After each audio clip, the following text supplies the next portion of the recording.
ചൂട് കൂടുമ്പോൾ കെ.എസ്.ഇ.ബി. വലിയ പ്രതിസന്ധിയിലൂടെ കടന്നു പോവുകയാണ്. കെ.എസ്.ഇ.ബിയുടെ മേഖല തിരിച്ചുള്ള വൈദ്യുതി നിയന്ത്രണത്തിൽ കൂടുതൽ പ്രദേശങ്ങൾ കൂടി ഉൾപ്പെടുത്തും. കഴിഞ്ഞ ദിവസം പാലക്കാട്, മലപ്പുറം ജില്ലകളിലെ പ്രദേശങ്ങളിൽ ലോഡ് ഷെഡിംഗ് ഏർപ്പെടുത്തിയിരുന്നു.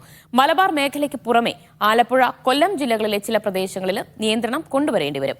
വൈകിട്ട് 7 മണി മുതൽ പുലർച്ചെ 1 മണിവരെ ഏത് സമയവും ലോഡ് ഷെഡിംഗ് ഏർപ്പെടുത്തും. ജനങ്ങൾ പരമാവധി സഹകരിക്കണമെന്നാണ് കെ.എസ്.ഇ.ബിയുടെ അഭ്യർത്ഥന.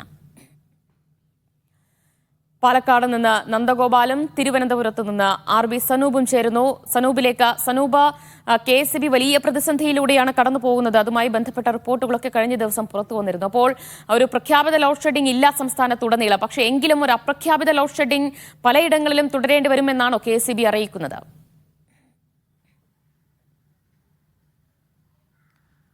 ദിവ്യ, നിലവിൽ ഇപ്പോൾ പ്രാദേശികമായി ഏർപ്പെടുത്തുന്ന നിയന്ത്രണം അത് ജനങ്ങളെ അറിയിച്ചുകൊണ്ട് പ്രാദേശിക നിയന്ത്രണം ഏർപ്പെടുത്തിയാൽ മതി എന്നാണ് കെ.എസ്.ഇ.ബി. തീരുമാനിച്ചിട്ടുള്ളത്. അതിന്റെ ഭാഗമായിട്ടാണ് ഇന്നലെ പാലക്കാട്, മലപ്പുറം മേഖലകളിൽ ഇത്തരത്തിൽ വൈദ്യുതി നിയന്ത്രണം ഉണ്ടാകും എന്നുള്ള സൂചന കെ.എസ്.ഇ.ബി.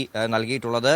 കാരണം അവിടുത്തെ പ്രസരണ ലൈനുകളിൽ അമിതമായിട്ടുള്ള ലോഡ് കഴിഞ്ഞ് കുറച്ച് ദിവസമായിട്ട് വരുന്നുണ്ട്. അതുകൊണ്ട് തന്നെ വൈകുന്നേരം 7 മണി മുതൽ രാത്രി 2 മണി വരെ ഇടയ്ക്കുള്ള സമയത്ത് എപ്പോൾ വേണമെങ്കിലും ഇത്തരത്തിൽ വൈദ്യുതി നിയന്ത്രണം ഏർപ്പെടുത്തേണ്ടി വരും എന്നുള്ളൊരു കാര്യമാണ് കെ.എസ്.ഇ.ബി. ഇന്നലെ പാലക്കാട് ട്രാൻസ്മിഷൻ സർക്കിളിന് കീഴിലുള്ള പാലക്കാട്, മലപ്പുറം ജില്ലകളിലെ ചില പ്രദേശങ്ങൾക്ക് നൽകിയത്.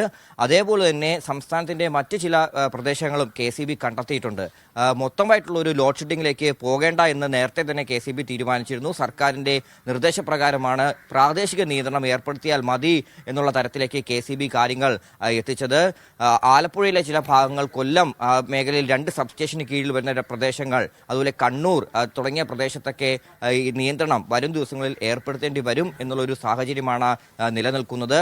മാർഗനിർദ്ദേശങ്ങളും കെ.എസ്.ഇ.ബി. മുന്നോട്ട് വെച്ചിട്ടുണ്ട്. കാരണം കെ.എസ്.ഇ.ബിയുടെ സംവിധാനങ്ങൾക്ക് 5800 മെഗാവാട്ട് വരെ പീക്ക് സമയ ആവശ്യകത താങ്ങാനുള്ള ശേഷി മാത്രമേ ഉള്ളൂ. അത് ഇപ്പോൾ തന്നെ 5717, അതിന് ഒരു ഘട്ടത്തിൽ 5800 മുകളിലേക്കൊക്കെ എത്തുന്ന ഒരു സ്ഥിതി ഉണ്ടായി. 6000 മെഗാവാട്ട് വരെ എത്തേണ്ടതായിരുന്നു. പക്ഷേ ഈ പറയുന്ന നിയന്ത്രണങ്ങൾ കൊണ്ട് മാത്രമാണ് അതിൻ്റെ താഴെ നിർത്താൻ കഴിഞ്ഞു എന്നാണ് കെ.എസ്.ഇ.ബി. അധികൃതർ വ്യക്തമാക്കുന്നത്. അതുകൊണ്ട് തന്നെ ഇപ്പോൾ നൽകിയിട്ടുള്ള മാർഗനിർദ്ദേശങ്ങൾ അത് പാലിച്ചാൽ ജനങ്ങൾക്ക് അധികം ബുദ്ധിമുട്ടില്ലാതെ പോകും. അതുകൊണ്ട് ജനങ്ങളുടെ അഭ്യർത്ഥന തന്നെയാണ് കെ.എസ്.ഇ.ബി. ഇപ്പോഴും തേടുന്നത്.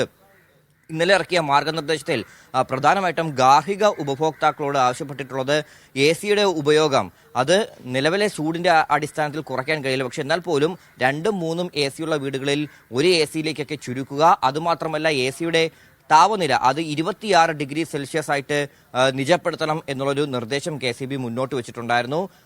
വ്യവസായങ്ങളോടും ഇത്തരത്തിലൊരു അഭ്യർത്ഥന വെച്ചിട്ടുണ്ടായിരുന്നു. കാരണം ഈ പലപ്പോഴും രാത്രി കടകൾ അടച്ചു പോയാൽ പോലും അവിടുത്തെ ഡിസ്പ്ലേ ലൈറ്റും അതുപോലെ തന്നെ അലങ്കാര ലൈറ്റുകളും പരസ്യ ബോർഡുകളിൽ സ്ഥാപിച്ചിട്ടുള്ള ലൈറ്റുകളൊക്കെ അതേപോലെ തന്നെ നിലനിർത്തുകയാണ് ചെയ്തിട്ടുള്ളത്. അതുകൂടി ഓഫ് ചെയ്ത് സഹകരിച്ചാൽ ഏകദേശം ഒരു 150 മെഗാവാട്ടോളം അത്തരത്തിൽ ശേഖരിക്കാൻ, അതായത് അത്തരത്തിൽ സേവ് ചെയ്യാൻ കഴിയുമെന്നുള്ളൊരു കാര്യവും കെ.എസ്.ഇ.ബി. മാർഗനിർദ്ദേശത്തിൽ മുന്നോട്ട് വെച്ചിട്ടുണ്ടായിരുന്നു.